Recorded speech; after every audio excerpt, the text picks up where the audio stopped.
Shalom semuanya. Menurut kalender Ibrani, dari tanggal 15 September 2023 sampai dengan tanggal 2 Oktober 2024, kita memasuki tahun 5784, yaitu P Dalet. P Dalet artinya 84. Angka 80 menggambarkan mulut. Tuhan kembali mengingatkan tentang peranan mulut kita. Biarlah mulut kita dipakai untuk memuliakan Tuhan, menjauh dari segala kejahatan, dan saling membangun sesama kita. Kalau kita membaca dari Yohanes 8 ayat 43 sampai dengan 44, apakah sebabnya kamu tidak mengerti bahasaku? Sebab kamu tidak dapat menangkap firmanku. Iblislah yang menjadi bapamu, dan kamu ingin melakukan keinginan-keinginan bapamu. Ia adalah pembunuh manusia sejak semula, dan tidak hidup dalam kebenaran. Sebab di dalam dia memang tidak ada kebenaran. Apabila ia berkata dusta, ia berkata atas kehendaknya sendiri. Sebab ia adalah pendusta dan bapa segala dusta. Saudara, saya mau ingatkan kepada kita. Tuhan mengingatkan kepada kita, jangan berdusta. Iblis adalah pendusta dan bapa dari segala dusta. Kalau kita sering berdusta, itu berarti bapa kita adalah iblis. Saya percaya kita akan mengerti semua ini. Dan saya berdoa, tinggalkan segala macam dusta. Ikuti kehendak Tuhan hari-hari ini.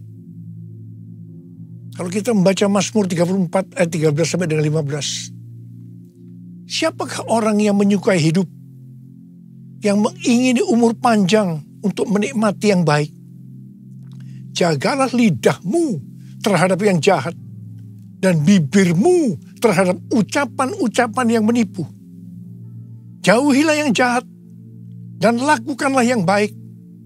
Carilah perdamaian, dan berusahalah mendapatkannya.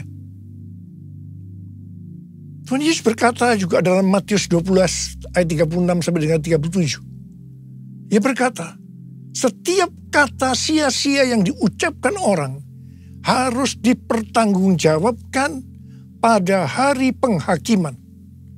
Karena menurut ucapanmu engkau akan dibenarkan, dan menurut ucapanmu pula engkau akan dihukum. Mulut bisa diterjemahkan juga sebagai apa saja yang kita ketik dalam sosmed. Kalau kita membaca dari Roma 10 ayat 9 sampai dengan 10, dikatakan, sebab jika kamu mengaku dengan mulutmu bahwa Yesus adalah Tuhan, dan percaya dalam hatimu bahwa Allah telah membangkitkan dia dari antara orang mati, maka kamu akan diselamatkan. Karena dengan hati orang percaya dan dibenarkan, dan dengan mulut orang mengaku dan diselamatkan. Jadi untuk diselamatkan, kita tidak hanya percaya dengan hati saja, tetapi juga dengan mulut harus mengaku dan menyaksikan tentang Tuhan Yesus. Dan apa yang kita saksikan, itu juga yang harus kita lakukan. Katakan amin. Mulutku penuh dengan pujian kepadamu, ya Yesus Tuhan. Sepanjang hari ku beri penghormatan kepadamu, ya Allahku. Kepadamu, ya Allahku. Pada tanggal 5 Agustus 2023, waktu MDPJ bulan Agustus, pagi harinya saya masuk saat teduh. Biasanya saya membaca Alkitab dari Perjanjian Lama, Perjanjian Baru, Mazmur, dan Amsal. Di sini Tuhan berbicara kepada saya melalui Mazmur dan Amsal. Saya tahu ini pesan yang sangat kuat buat kita semua. Mazmur 27 ayat 14 berkata, nantikanlah Tuhan, kuatkanlah dan teguhkanlah hatimu. Ya, nantikanlah Tuhan. Amsal 20 ayat 22 berkata, janganlah engkau berkata, aku akan membalas kejahatan. Nantikanlah Tuhan, Ia akan menyelamatkan engkau. Pesan Tuhan kepada kita ini, nantikanlah Tuhan. Itu berarti kita hanya berharap kepada Tuhan. Dalam menantikan Tuhan, kita diminta banyak berdiam diri dalam hadirat Tuhan. Dalam doa, pujian, penyembahan, bersama-sama dalam unity siang dan malam. Orang yang menantikan Tuhan, orang yang berharap hanya kepada Tuhan, akan mengalami seperti apa yang dituliskan dalam Yesaya 40 ayat 30 dan 31. Orang-orang muda menjadi lelah dan lesu, dan teruna-teruna jatuh tersandung. Tapi orang-orang yang menanti-nantikan Tuhan mendapat kekuatan baru. Mereka seumpama Raja Wali yang naik terbang dengan kekuatan sayapnya. Mereka berlari dan tidak menjadi lesu. Mereka berjalan dan tidak menjadi lelah. Haleluya. Orang yang berharap Tuhan diperbarui kuatnya, terbang naik dengan sayap Raja Wali. Berlari tiada penat, berjalan tiada lelah. Ajarku harap kau Tuhan. Tuhan menetapkan langkah-langkah orang yang hidupnya berkenan kepadanya. Apabila ia jatuh, tak sampai tergeletak, sebab Tuhan menopang tangannya. Tangannya, tangannya, oh tangannya, tangannya, sebab Tuhan menopang tangannya. Apabila ia jatuh, tak sampai tergeletak, sebab Tuhan menopang tangannya.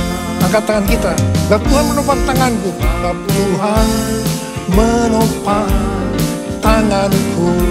Sekali lagi, sebab Tuhan menopang tanganku. Haleluya. Dalet atau angka 4 digambarkan sebagai sebuah pintu terbuka. Dan juga digambarkan dengan seorang dengan posisi yang membungkuk, menunduk, yang melambangkan kerendahan hati.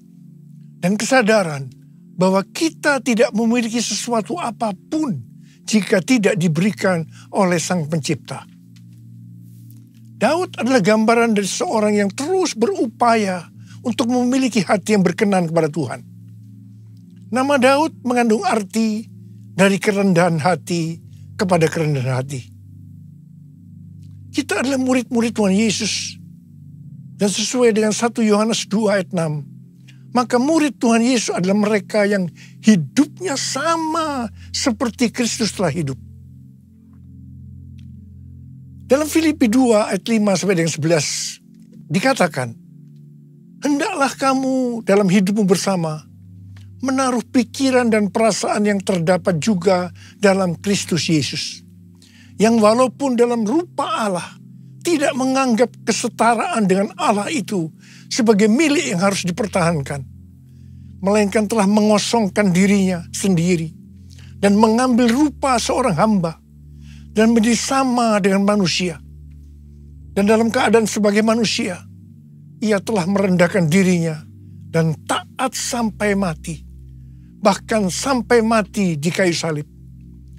Itulah sebabnya Allah sangat meninggikan dia dan mengaruniakan kepadanya nama di atas segala nama, supaya dalam nama Yesus bertekuk lutut segala yang ada di langit dan yang ada di atas bumi dan yang ada di bawah bumi, dan segala lidah mengaku Yesus Kristus adalah Tuhan, bagi kemuliaan Allah Bapa. Di sini Tuhan Yesus mengajarkan kepada kita tentang kerendahan hati. Murid Tuhan Yesus adalah mereka yang memiliki kerendahan hati seperti Tuhan Yesus. Dan mereka akan dipakai untuk menyelesaikan amanat agung. Ku mau hidup seturut kehendak Tuhan. Ku mau memberi semua yang ku dapat berikan. Ku mau cinta dia lebih dari semua. Ku tak dapat membalas kasihnya.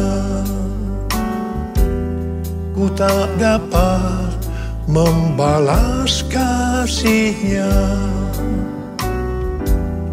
Ku tak dapat membalas kasih-Mu. Tuhan Yesus. Tuhan Yesus. Hari-hari ini kita telah meninggalkan P Gimel tahun 83 dan memasuki P Dalet 84. Gimel, angka 3, merupakan gambaran seekor unta yang dipakai untuk mengangkut barang-barang. Gambaran dari kemakmuran dan kekuatan. Jadi dapat diartikan mereka yang kelihatannya memakai kekuatan atau kemampuan baik secara jasmani atau finansial yang sedang menuju Dalet 4 yang merupakan proses pembentukan dan pemurnian yang akan menghasilkan kerendahan hati. Untuk menjadi rendah hati, kita perlu mengalami proses. Perlu ada pemurnian. Sesuai dengan doa Tuhan Yesus dalam Yohanes 17. Maka unity adalah kunci utama untuk terjadi penuaian jiwa besar-besaran. Rasul Paulus dalam Filipi 2 ayat 2 sampai dengan 4 mengajarkan kepada kita tentang unity yang didasarkan pada kerendahan hati. Di situ dikatakan, hendaklah kamu sehati sepikir dalam satu kasih, satu jiwa, satu tujuan, dengan tidak mencari kepentingan sendiri atau puji-pujian yang sia-sia. Sebaliknya, hendaklah dengan rendah hati, yang seorang menganggap yang lain lebih utama daripada dirinya sendiri. Dan janganlah tiap-tiap orang hanya memperhatikan kepentingannya sendiri, tetapi kepentingan orang lain juga. Hari-hari ini kita sedang berada dalam era Pentakosta ketiga, yang mengakibatkan penuaian jiwa yang terbesar dan yang terakhir sebelum Tuhan Yesus datang kembali. Kita harus unity supaya terjadi kolaborasi. Tembok Yerikho dunia terlalu besar untuk dapat diruntuhkan kalau sendiri-sendiri. Belum lagi masing-masing aliran kekristenan memiliki banyak kelemahan. Namun kalau berkolaborasi, tembok Yerikho dunia tadi akan lebih mudah untuk diruntuhkan. Amin.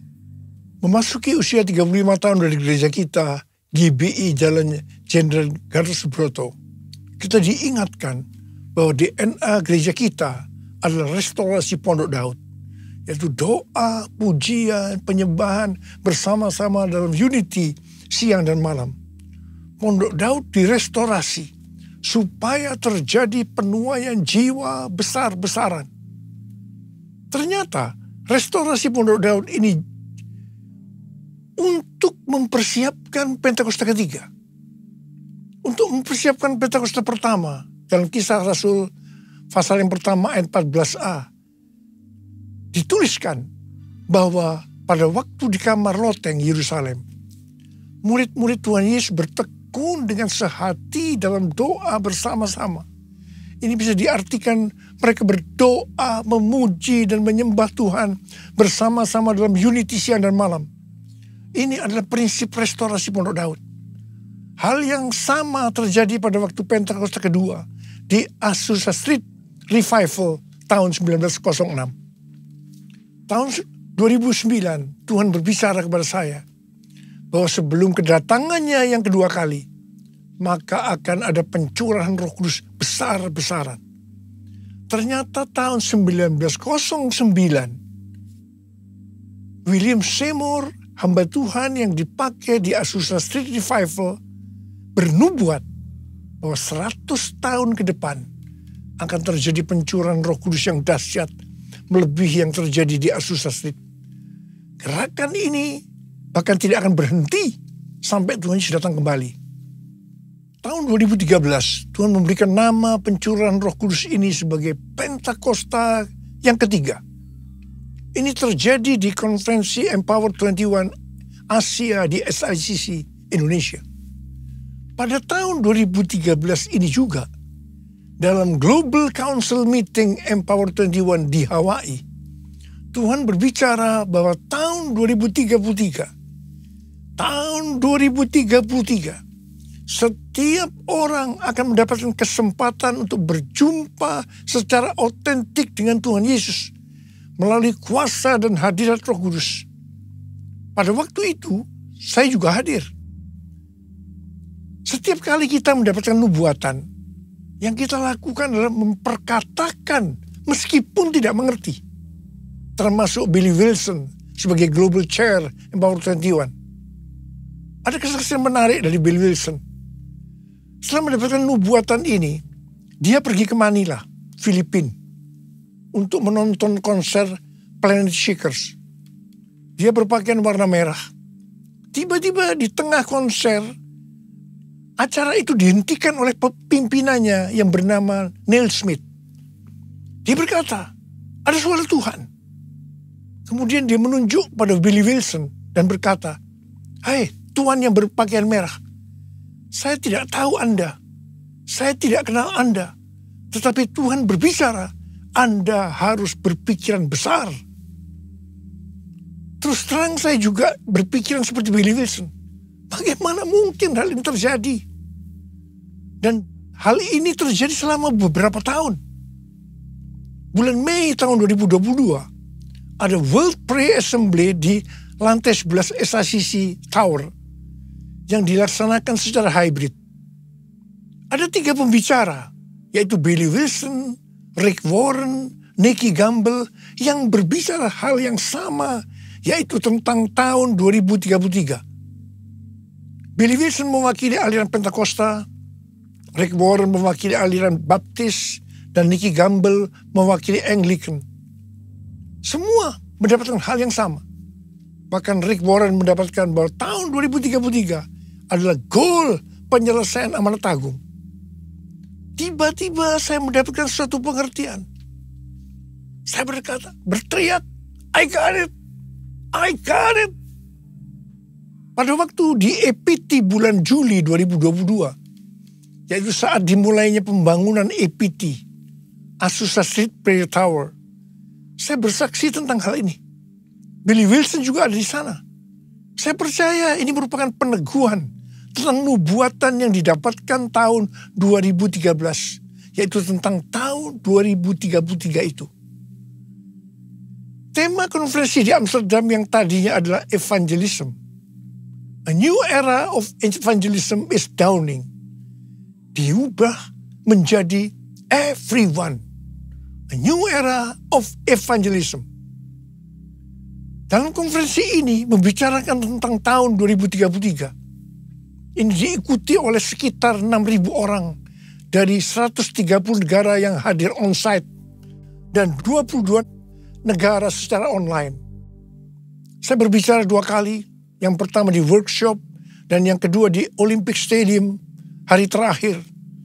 Saya berbicara tentang Pentakosta ketiga.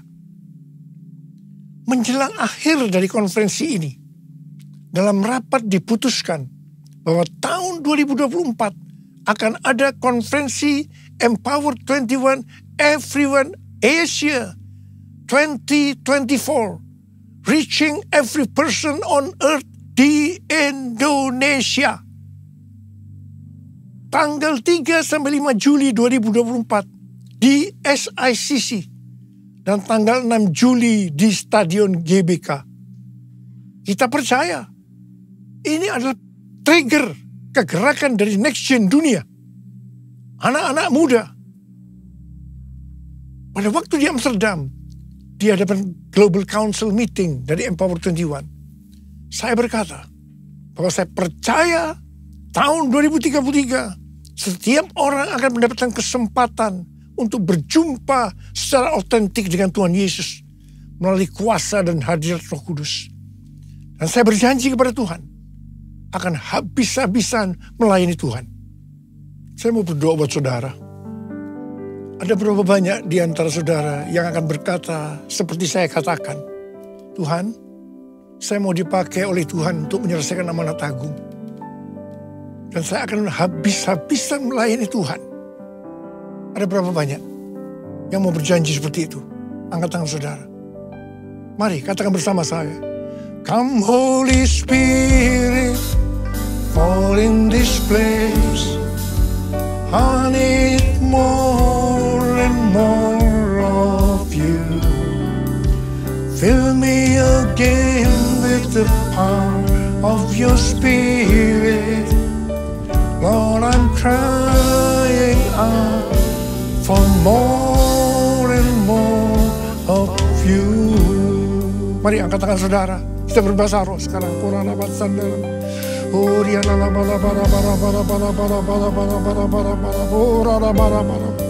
Tuhan, curahkan rohmu. Curahkan rohmu, urapi kami Tuhan. Urapi kami semua. Urapi kami ya Tuhan. Urapi. Untuk menyelesaikan amanat agung, kami akan habis-habisan melayani Tuhan. Urapi kami, urapi kami. Curahkanlah kuasa-Mu Tuhan. Mujizat terjadi di tempat ini. Curahkanlah kuasa-Mu Tuhan. Mujizat terjadi sekarang ini. Sekali lagi katakan. Curahkanlah kuasa-Mu Tuhan. Mujizat terjadi di tempat ini. Curahkanlah kuasa-Mu Tuhan. Mujizat terjadi sekarang ini. Mujizat terjadi sekarang ini. Mujizat terjadi sekarang ini. Sekali lagi. Mujizat terjadi sekarang